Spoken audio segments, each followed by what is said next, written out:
그 한자 성어 중에 설저유부라는 말이 있습니다. 혀 밑에 도끼가 있다라는 말이에요. 무슨 뜻입니까? 이게 뭐 요즘 뭐 그 총선 앞두고 설화 이런 얘기가 많았는데 이게 나쁜 말이 가지고 있는 아주 무서운 파괴력을 얘기하는 것이죠. 여러분 한번 생각해 보세요.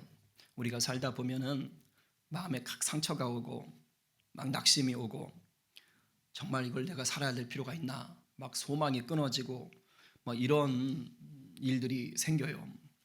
근데 곰곰이 생각해 보세요. 나를 그렇게 힘들게 하고 낙심하게 하고 화나게 하고 상처나게 하는 그 사건이나 상황 때문인 겁니까?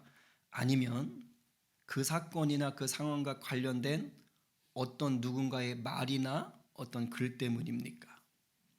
잘 생각해 봐요. 그 사건이나 상황이에요? 아니면 그것과 관련된 어떤 누군가의 말이나 글 때문이에요? 거의 100% 가까이 말입니다. 말. 그러니까 여기서 말은 글도 해당되는 거예요. 아마 지금 이 자리 예배하러 오시기 전에도 오늘 아침 뭐 점심을 지내면서 벌써 누구한테 어떤 말을 듣거나 어떤 글을 보고 마음이 상해서 오신 분도 계실 수 있어요. 마음이 불편하신 분도 있을 수 있습니다. 그러니까 가만 보면요, 결국 우리가 무너지는 게요, 말이요, 말. 사건 상황이 아니에요. 말이나 글. 세상 없이 기분이 막 좋다가도요, 딱 한마디 들었는데 기분이 확 상해버려요. 그냥 아무 문제 없다가 그냥 누가 툭 지나가면서 한마디 던졌는데 이 뚜껑이 열리고 그런 일들이 일어납니다. 말의 파괴력이 굉장히 커요. 더군다나 요즘 SNS까지 있잖아요. 이 SNS의 이 정말 이 파괴력은 살기 등등합니다. 그 총선 앞두고 여러분들 보셨잖아요. 그 말, 하여튼 설화 그거에 대한 또 뭐 비난. 지금 또 끝나고 나서도 그냥 네가 잘했네, 네가 못했네, 너 때문에 그랬네, 뭐 이랬네, 저랬네. 정치 아무나 하는 거 아닌 것 같아요. 그러니까 옛날에 SNS 같은 게 발달하기 전에는요, 그냥 내 주변에 이 구두로 입이 전달되는 그 안에서만 말이 오갔단 말이죠. 요즘은 이 SNS가 그냥 불특정 다수에 의해서도 이게 비난이 쏘올리잖아요. 내가 뭐 말한 말이 잘못했거나 뭐 영상 하나 잘못 올리면 평생 들을 욕을 하루아침에 다 들어먹기도 하는 그런 시대입니다. 제가 이제 학교에 있을 때 근무할 때 일인데 저희 반 아이인데 되게 그 소극적이고 조용해요. 뭐 말이 없어요, 수업 시간에. 그러니까 학교에서 거의 말을 안 해요. 하루 종일 뭐 두세 마디 할까. 그리고 말을 해도 특별한 말이 없어요. 뭐 단답형의 대답. 근데 제가 우연히 이 학생이 그 SNS에 올리는 그 말을 보게 됐습니다. 그게 뭐 싸이월드인지 뭐 페북인지 모르겠어요. 기억은 안 나는데 그걸 봤는데 제가 깜짝 놀랐어요. 너무 다른 거예요. 일단 말이 많아요. 하루 종일 말 안 하던 애가 그 사이트 상에서 보니까 대답하는 걸 이렇게 보니까 다른 애가 한마디 하면 걔 네다섯 마디를 막 써놓는 거예요. 근데 더 놀란 건 뭐냐? 이 친구의 말이 너무 거칠고 천박하고 인신공격적인 거예요. 너무 험한 거예요. 그러니까 상상이 안 가는 거예요. 학교에서는. 근데 그렇게 하고 있더라고요. 그러니까 제가 보니까 학교에서 쌓였던 분노를 걷다가 다 표출하는 것 같아요. 어차피 뭐 불특정 다수고 잘 모를 수 있다 생각하는 것 같아요. 그러니까 이 시대가 갈수록 특별히 이 SNS를 통한 말들이 넘치고 있죠. 그러니까 뭐 단톡방 같은 데서도 그냥 툭 던져놓는데 그 말이 맥락이 없으면 이게 또 오해의 소지를 불러일으키기도 하고 그렇잖아요. 하여튼 위험성이 더 커지는 시대를 살고 있어요. 근데 오늘 본문이 우리들의 이런 모습을 반영하는 것처럼 보여요. 왜냐하면 인간들의 언어 생활은 부정적이다. 아예 대놓고 이렇게 봅니다. 8절에 한번 같이 볼까요? 자, 시작. 혀는 능히 길들일 사람이 없나니 쉬지 아니하는 악이요 죽이는 독이 가득한 것이라. 그러니까 혀 자체를 악이요 죽이는 독이 가득하다라고 그냥 대놓고 나쁘게 본 거예요. 우리 앞에 2절을 보게 되면 우리가 다 실수가 많으니 만일 말에 실수가 없는 자라면 곧 온전한 사람이라 능히 온몸도 굴레를 씌우리라 라고 말을 하고 있어요. 그러니까 말에 실수가 없는 사람은 없지요. 저 약간 이상론적인 거예요. 그러니까 네가 정말로 말에 실수가 없다면 넌 퍼펙트한 사람이다. 그러니까 그만큼 불가능하다는 얘기를 하고 싶은 거예요. 네가 말에 실수가 없다면 네 온몸 전체를 네가 컨트롤할 수 있어. 다스릴 수 있어. 이 얘기입니다. 그럼 여기서 말하는 말의 실수가 뭐냐?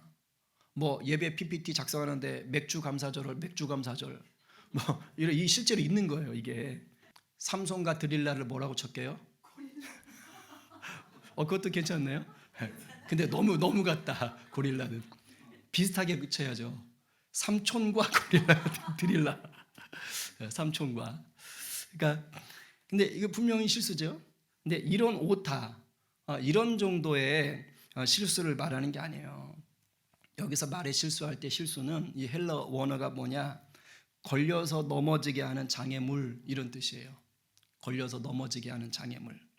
그러니까 내가 말을 해서 남에게 상처를 주거나 남을 해코지하거나 아니면 겉으로는 번지르하지만 정말 속으로는 오히려 저주하는 그런 안팎의 다른 말들 그런 거 얘기하는 거예요. 그러니까 말에 실수가 없다면 온전한 사람이라는데 이게 쉽지 않은 거예요. 그러면서 뭐 얘기하고 싶은 거예요? 우리 말하는 이 혀, 이게 우리 신체 일부로 보면 얼마 안 되잖아요. 손보다 조그만데 그것이 영향력이 얼마나 큰지 모른다라고 얘기하는 거예요. 그러면서 이걸 강조하려고 지금 야고보가 몇 가지를 예를 들어서 설명하는 거예요. 이제 승마 선수들이 뭐 말을 타지만은 말을 끌려면은요 딴 거 없어요. 아주 작은 물건 하나만 그 말 위에다 입에다가 끼얹어 집어넣으면 돼요. 그게 뭡니까? 오늘 본문에 얘기했잖아요. 제갈이라 그래요. 제갈. 자갈 아닙니다.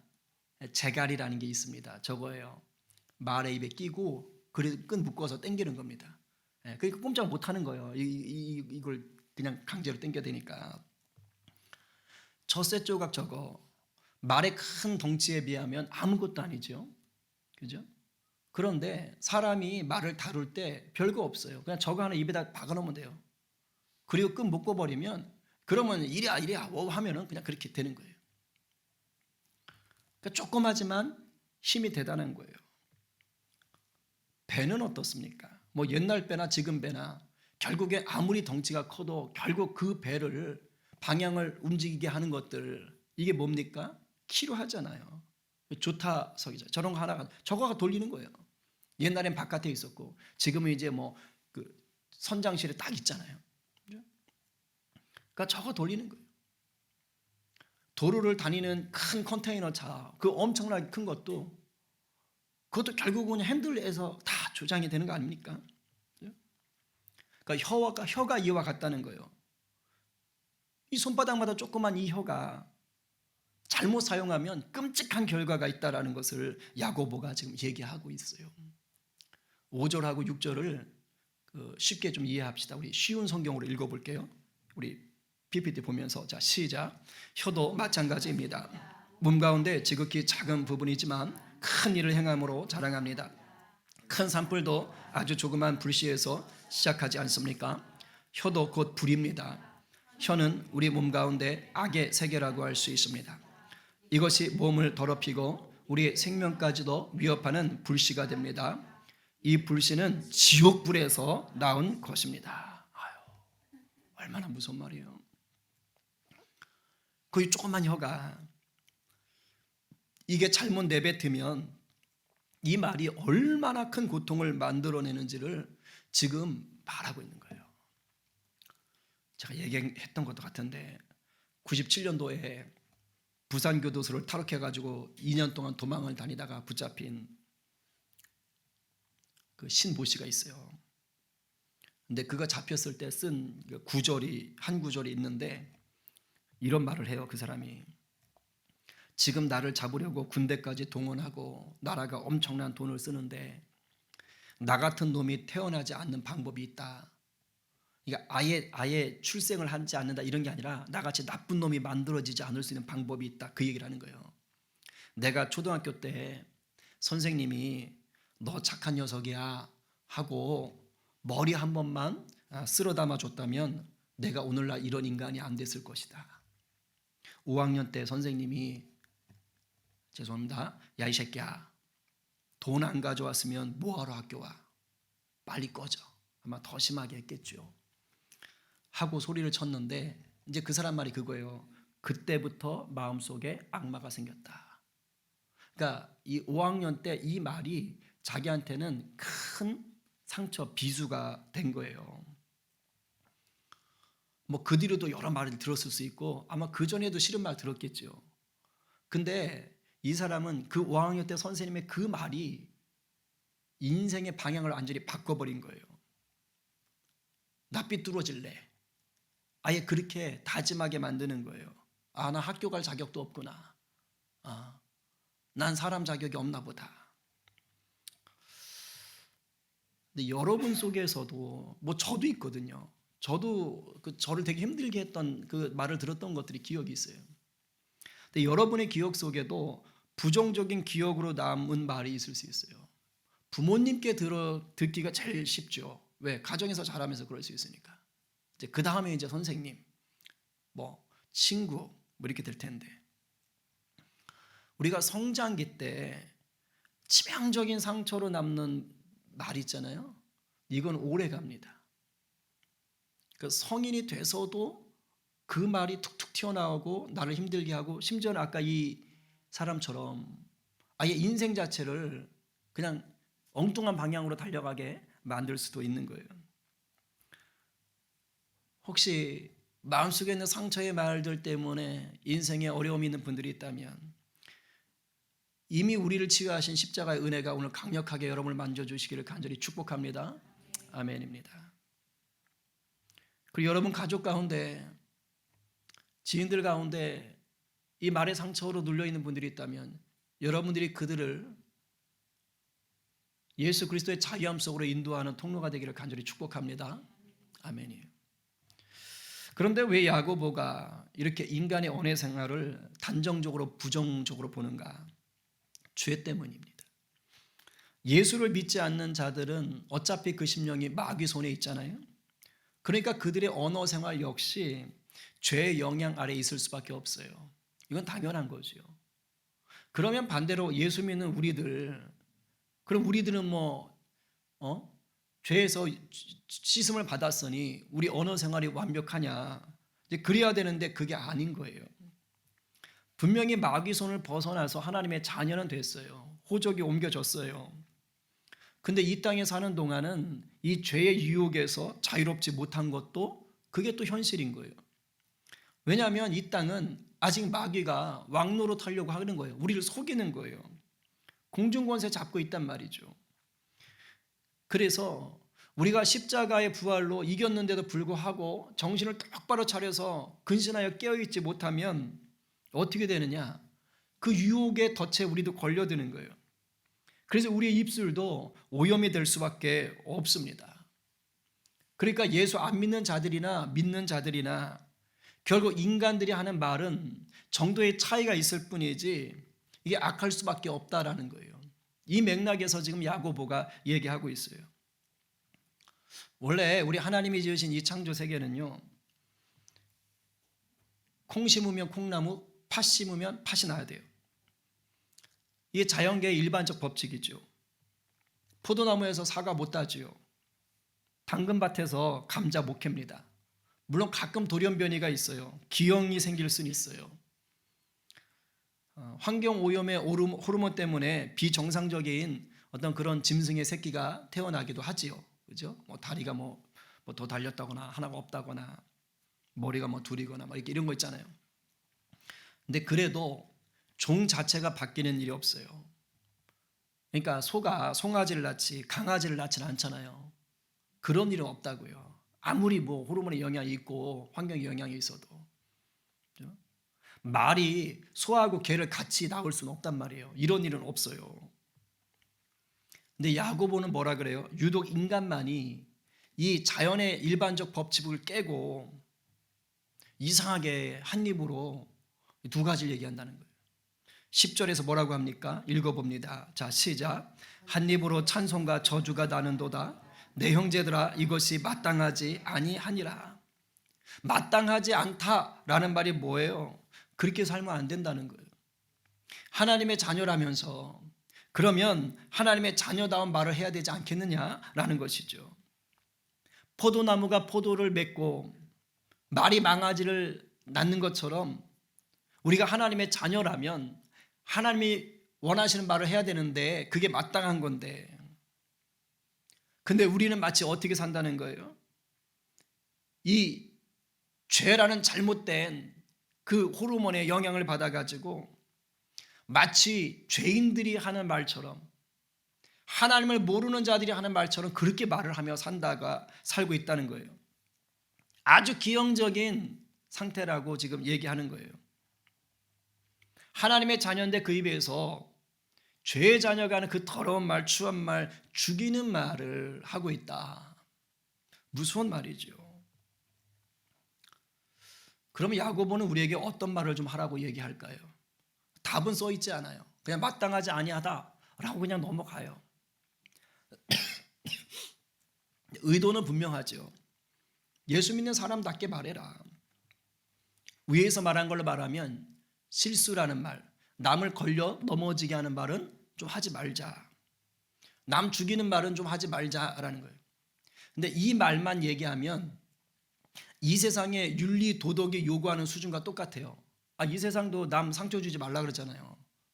그러니까 남을 걸려 넘어뜨리는 말 하지 맙시다. 요 정도 선에서 얘기하면 그냥 세상 규칙과 다를 바가 없다고요.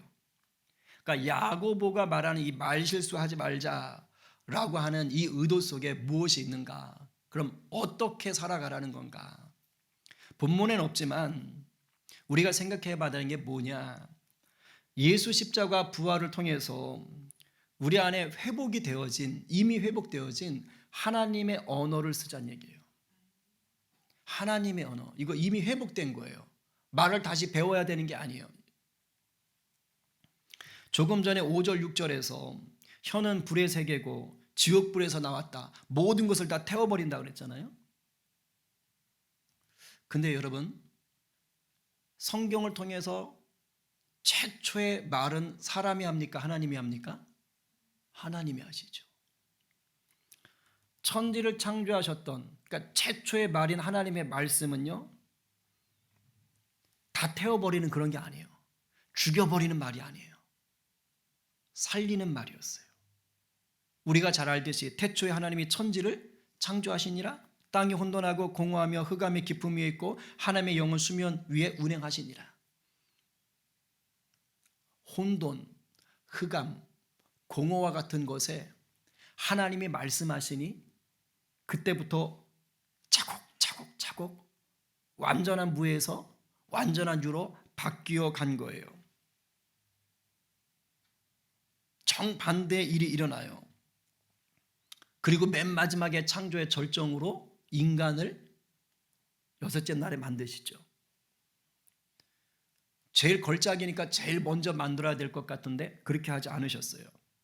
먼저 빛과 어둠, 땅과 하늘, 해와 달과 별, 온갖 동식물 등을 먼저 이 땅에 만드신 후에 인간을 제일 늦게 만드십니다. 왜냐하면 인간이 살아갈 수 있는 터전을 미리 만들어 놓은 거예요. 그렇게 해놓고 인간이 살 수 있도록 하신 겁니다. 무슨 말이에요? 하나님의 말씀은 없는 것을 있게 만들고 혼돈과 무질서를 질서 있게 만들고 채우시고 그리고 생명을 낳게 하고 사랑을 누리게 하셨다는 거예요. 이게 하나님의 말씀인 거예요. 그리고 그 하나님의 말씀으로 창조된 이 인간에게 하나님이 말씀하셔서 사명을 줘요. 그래서 인간이 그 사명을 처음에 감당하는 게 뭐냐? 창조 세계에 이름 붙이는 겁니다. 말로 이름 붙여주는 거예요. 창세기 2장 19절에 이렇게 써 있어요. 같이 읽어볼까요? 자, 시작. 여호와 하나님이 흙으로 각종 들짐승과 공중의 각종 새를 지으시고 아담이 무엇이라고 부르나 보시려고 그것들을 그에게로 이끌어 가시니 아담이 각 생물을 부르는 것이 곧 그 이름이 되었더라. 여러분, 이름을 붙여준다. 이거 고대인들에게는요, 가치를 부여한다는 뜻이에요. 정체성을 부여하는 거예요. 생명을 주는 거예요. 의미 있는 역할을 주는 것입니다. 그러니까 아담과 하와가 이름을 붙여준다는 것은 이게 그냥 이렇게 구별하는 그 정도가 아닌 거예요. 살리는 거예요. 살리는 거. 가치와 생명을 준 거라고. 이것이 맨 처음 인간이 사명을 받아서 했던 말입니다. 이게 하나님이 우리에게 원하시는 거예요. 우리는 십자가 부활로 인해서요, 훼손되었던 하나님의 형상이 이미 회복된 자입니다. 아멘입니까? 아멘이요. 그러면 이 하나님의 형상이 회복되었다는 것 속에 뭐가 회복됐다는 거예요? 말씀의 회복. 그로 인하여 우리의 혀가 회복되어졌다는 뜻입니다. 할렐루야. 굉장히 중요합니다. 하나님의 말씀을 받은 자는요, 그 말씀사리의 말이 닿아야 돼요. 혀가 바뀌는 거예요. 그러니까 우리 언어가 어떻게 돼야 돼요? 무질서를 질서로 만들어가는 말을 해야 되는 거예요. 죽음을 생명으로 바꾸는 말을 하셔야 되는 거예요. 어둠을 빛으로 바꾸는 말을 하셔야 되는 거예요. 이게 항상 고운 말만 써라, 뭐 예쁜 말만, 이런 개념이 아니에요. 때로는 호되게 꾸짖을 수도 있겠죠. 근데 궁극적으로는 뭐예요? 살리는 말을 해야 된다는 거예요. 예수님께서 말씀이 육신이 되어 오신 분이잖아요. 그분이 이 본을 보여주셨어요. 세리장 삭개오, 그 당시 세리는 매국노 취급받았단 말입니다. 여러분, 지금도 그렇죠. 사람들이 다 싫어하는 사람을 이름을 불러줍니까? 잘 이름 안 불러줘요. 그러니까 이름 석자만 부르질 않아요. 사람들이 다 싫어하는 사람은 이름 앞뒤에 욕이 붙든가 아니면 이름 대신 나쁜 별명을 붙이든가. 당시의 삭개오, 이 세리장은 그런 식으로 불릴 수 있었던 사람이라고요. 매국노 소리를 듣는 사람. 근데 예수님이 이 삭개오의 이름을 불러줘요. 부드럽게. 삭개오야, 내려와. 오늘 밤 내가 너희 집에서 하루 묵자. 이건 굉장한 친밀함의 표현이거든요. 이름을 불러주는 거예요. 무가치하고 욕을 먹던 자에게 예수님은요, 존중과 인정과 격려의 말을 해주는 거예요. 가늠하다 잡혀온 여인, 사람들이 이 여자 끌고 와서 예수님한테 어떻게 하나 보려고 하는 거예요. 모세 율법에 따르면 이게 돌 던져 죽일 수 있는 거거든요. 어쩌면 이 사람들이 야, 이거 오늘 하나 재미있는 거 하나 건졌다. 야, 오늘 한번 돌도 던져볼 수 있겠는데? 아마 이런 생각했을 수도 있어요. 그 여인은 어땠겠어요? 뭐 잘못했겠죠. 그 벌벌벌 떨고 있을 거 아닙니까 지금? 내동댕이 쳐가지고 땅바닥에 주저앉아서. 근데 주님이 어떻게 합니까? 그 성난 사람들을 양심을 다 일깨워버리잖아요. 그래서 다 떠나보냅니다. 그리고 그 죄책감과 수치함과 비참함 속에 덜덜 떨고 있는 그 여인에게 살리는 말을 합니다. 이렇게 말하죠. 나도 너를 정죄하지 않는다. 가서 다시는 죄를 범하지 말라. 이런 어법이 진짜 무서운 거 아시죠? 왜 그런 거 있잖아요. 자녀가 엄청 잘못했어. 나 집에 가면 이제 엄마 아빠한테 죽었다. 끝장났다 나는. 이러고 덜덜 떨면서 들어갔는데 왔냐? 네가 좋아하는 미역국 끓여놨다. 배고프지? 먹고 자라. 이제 이러면 뒤집어지잖아요. 하원이가 한번 잘못해가지고 엄청 혼날 줄 알고 딱 들어왔는데 제가 한번 그냥 안아줬거든요. 그때 막 울어. 혼나야 되는데 안 혼날 때. 그러니까 예수님이 이 여인을 이렇게 대하신 거예요. 그러니까 예수님은 말씀이 다르셨던 분이에요. 그러니까 우리가 예수 믿는다는 것은 우리 안에 주님처럼 말하는 훈련을 해야 된다는 거예요. 물론 마음만 먹는다고 안 되죠. 마음 먹었지만 솔직히 말하면 얼마나 자주, 얼마나 쉽게 무너지는 자기 자신을 봅니까? 아마 오늘도 누군가를 아주 그냥 확 핥히고 나오신 분 있을걸요. 그래서 답이 없어요. 있죠. 답은 여러분에게는 없고요, 성령님께 있습니다. 성령님이 우리 마음의 주인이 되셔서 우리들의 약한 마음을 다스려 주셔야 돼요. 안 그러면 이게 안 돼요. 안 그러면 내 마음속에 있는 나쁜 것들이, 이분 결국 내 마음에서 튀어나오니까 내 마음속에 있는 나쁜 것들이 그냥 입 밖으로 튀어나와요. 그래서 야고보가 얘기한 것처럼 그냥 나는 감정이 상해서, 그냥 나는 내 과거의 상처 때문에 그냥 내뱉은 건데, 한마디 내뱉은 건데 정말 저 사람을 너무너무 싫어하거나 저주한 건 아닌데 그냥 내가 그런 건데, 그게요 산불이 되고 태풍이 되고 지진이 된다고요. 무서운 거예요. 인정합니다. 우리는요 다 어떤 불편한 상황 때문에 아니면 어떤 사람 때문에 마음이 힘들고 화가 날 수 있습니다. 내 속에 있는 오래된 상처 때문에 원치 않는데 그냥 툭 내 억울함과 비난의 말이 그냥 내 안에서 부글부글 끓어오를 수 있어요. 마음이 그럴 수 있어요. 그런데 잘 들어요. 이걸요 입 밖으로 내뱉지만 않을 수 있다면 그것만 해도 굉장한 성숙입니다. 마음은 전쟁터일 수 있다고요. 근데 그것을 내 입 밖으로 나가지 않도록 내가 그것을 닫아 놓을 수 있다면 그 사람은 성숙한 사람이에요. 큰 위험을 막아낸 거라고요. 나는 한마디 던지고 뒤돌아서서 까먹을 수 있어요. 그 범죄자에게 그 험한 말 했던 선생님이 그 기억하시겠어요? 걔한테만 하는 게 아닐 텐데. 근데 그 한 영혼은 인생이 완전히 엉망이 된 거라고요. 그러니까 내 속에 있는 이 온갖 추하고 더러운 것들, 연약한 것들을요 내가 입 안에 가둬놓을 수만 있어도 그거 대단한 거예요. 근데 이게 내 의지, 내 인격, 내 도덕성으로 안 된다고요. 어떤 경우는 그래다 남기잖아요. 예전에 굉장히 성숙한 상담가셨거든요. 슈퍼바이저 맞아. 네.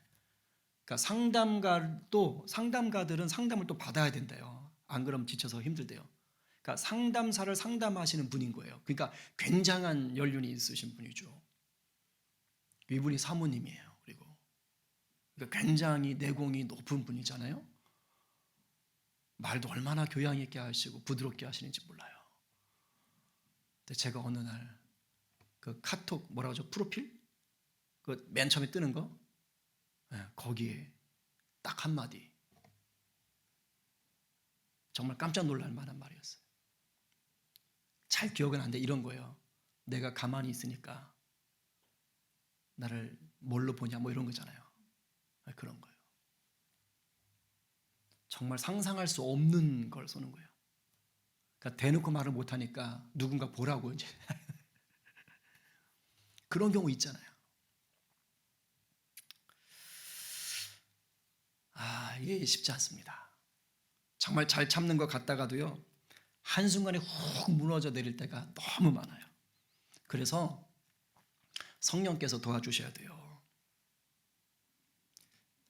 우리가 말을 훈련하는 것이 있어요. 방법이 하나 있다면 뭐냐, 위기의 순간 막 힘들 때만 주여 도와주세요 이게 아니고, 뭐 제가 쓴 방법이기도 한데 아예 언어 습관을 좀 바꾸려고 노력을 해보시면 좋습니다. 그러니까 마음은 안 그런데 입 밖으로 이게 칭찬하는 말 잘 못하시는 분 계시잖아요.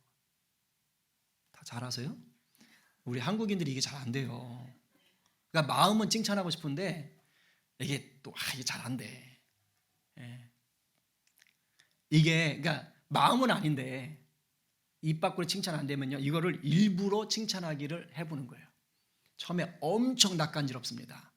근데 해보는 거예요. 그러면 처음에 이 칭찬을 받는 사람은 더 놀래요. 저 인간이 왜 저래? 이제 이렇게 돼요. 그런데 이걸 해보면 익숙해져요. 마음은 아닌데 입 밖으로 고맙다는 표현 못 하시는 분들 해보세요. 처음엔 어려운데 해보면 익숙해져요. 그래, 이런 분이 있어요. 이게 자기도 습관이 된 거야. 그러니까 그냥 무의식 가운데 남을 무시하고 비난하는 말 하시는 분들이 있어요. 근데 정말 이런 말 하시면 안 돼요. 근데 이럴 때는 일부러라도 축복하는 말을 자꾸 바꿔보는 거예요. 제가 고3 때 혹시 얘기했나요? 저랑 같은 학년 자매인데 몇 주째 교회를 안 나오는 거예요. 고등부에. 안 나오나 보다 저는 그랬어요. 근데 그 언니가 저한테 와가지고, 진철아, 너 애가 왜 그래? 제가, 네? 너 내 동생한테 뭐라 그랬어? 네?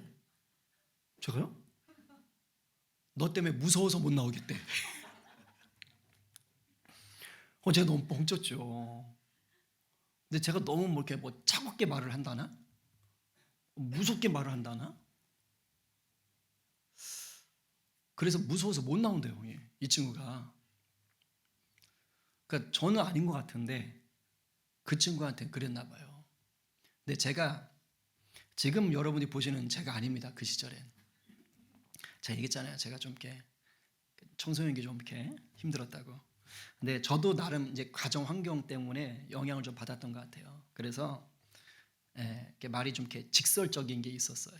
그때는 직설적으로 내뱉는 것들이 있었어요.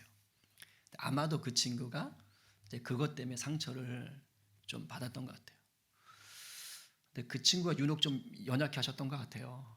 왜냐면 제가 누구에게나 다 그랬다면 다 안 나와야 되는데 그건 아닌 것 같고 여하튼 근데 그 친구가 큰 상처를 받은 것 같아. 그래서 나중에 이제 뭐 나오게 됐지만, 근데 제가 그때 근데 그 이제 저한테도 누난 거죠. 그 언니라는 분이 오셔서 얘기할 때 제 마음이 되게 찔렸어요. 내 안에 이런 게 있구나. 내가 지금 누군가를 죽이고 있구나. 그리고 회개했죠. 그 성령님의 도움을 정말 구했어요. 하나님, 제가 이런 말 하지 않게 해주세요. 정말 기도 많이 했어요. 그리고 바꾸려고 애를 썼어요. 의도적으로. 공식적인 자리에서는 일단 말을 좀 조심했어요. 안 하고 적게 하고 일부러 막 좋게 말하고 부드럽게 말하고 칭찬하려고 하고 나름 이런 노력들을 좀 해본 거예요. 물론 그 과정에는 뭐가 있었냐면 성령님의 인격적인 교제가 반드시 있어야 됩니다. 사람의 힘으로 안 됩니다.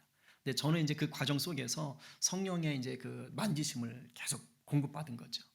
이제 그러면서 또 계속 노력했어요. 그러니까 한 해 두 해 지나니까 좋아지더라고요.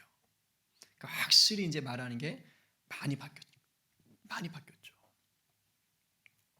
그래서 저 신대원 한신대 위탁 교육 받을 때 그분도 상담사 자격증 있는 그 어린이집 원장님이셨는데 그분이 그러더라고요. 전도사님은 참 말을 이렇게 편안하게 하고 상대방을 이렇게 마음을 푸근하게 해주신대. 제가요? 설마요? 근데 그분이 딱 하나 얘기하더라고요. 말을 들으면서 네, 요걸 잘한대. 그래서 요것만 해도 되는구나. 아셨죠? 이거라도 하세요. 근데 그게 상대방을 굉장히 편안하게 해준대요. 그러니까 내 말을 잘 듣고 계시는구나. 네. 하여튼 그 말이 굉장히 부드럽고 그런 이제 그런 은사가 있네요. 이제 그렇게 하시더라고요. 은혜가 됐어요. 근데 저도 말 때문에 상처 많이 줬고 말 때문에 상처를 많이 받았던 인생입니다. 근데 제 의지로는 안 냈는데 하나님이 만지시니까 되더라고요. 기억하십시오. 여러분, 말은요 단순히 그냥 내 속에 있는 것이 밖으로 표현되는 정보가 아닙니다. 그 이상이에요. 내 말 한마디에요 상대방의 생명이 왔다 갔다 해요. 내 말 한마디에요 인생의 가치가 달라져요.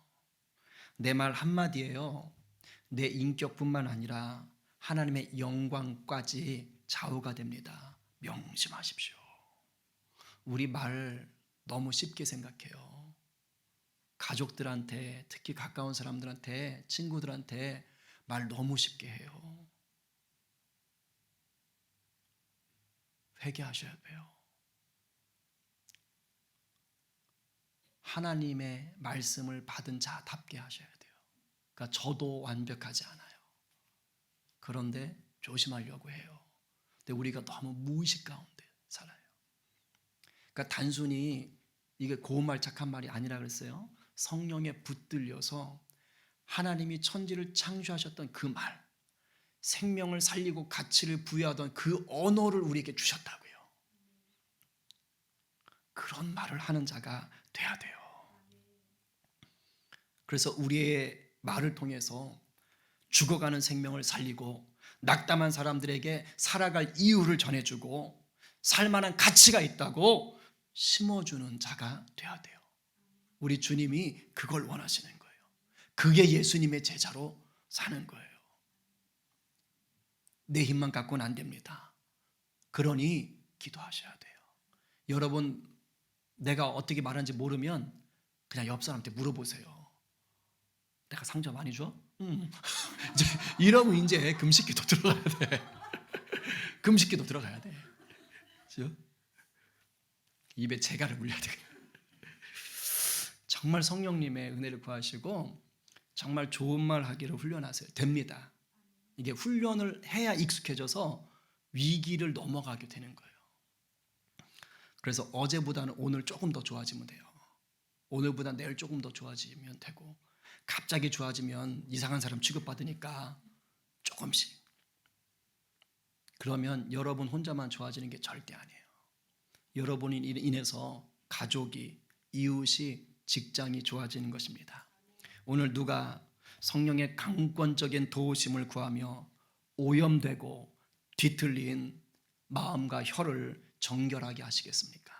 오늘 누가 예수 십자가와 부활로 회복되어진 우리의 혀를 통하여서 생명을 살리는 말의 장인이 되시겠습니까?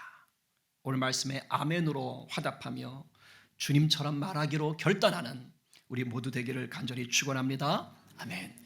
우리 이 시간 찬양하고 기도해요.